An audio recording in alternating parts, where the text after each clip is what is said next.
ഭീമശങ്കർ വന്യജീവി സംരക്ഷണ കേന്ദ്രം.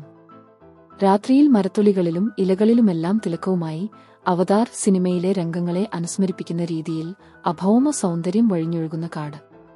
ബയോലുമിനെസെൻസ് എന്നറിയപ്പെടുന്ന ഈ പ്രതിഭാസം കാണാനാവുന്ന കാടുകളിൽ ഒന്നാണ് മഹാരാഷ്ട്രയിലെ ഭീമശങ്കർ വന്യജീവി സംരക്ഷണ കേന്ദ്രം. മൈസീന എന്ന ഒരു ഫംഗസ് കാരണമാണ് കാടിനുള്ളിൽ ഈ പ്രഭാവലയം ഉണ്ടാകുന്നത്.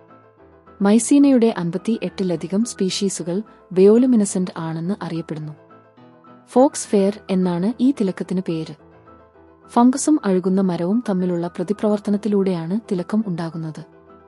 ഈ ഫംഗസ് ലൂസിഫെറേസ് എന്ന എൻസൈം ഉത്പാദിപ്പിക്കുന്നു. ഇതും അഴുകുന്ന മരത്തിൽ കാണപ്പെടുന്ന പ്രകാശം പുറപ്പെടുവിക്കുന്ന സംയുക്തമായ ലൂസിഫെറിനും തമ്മിൽ പ്രവർത്തിക്കുകയും ആകർഷകമായ തിലക്കത്തിന് കാരണമാകുകയും ചെയ്യുന്നു.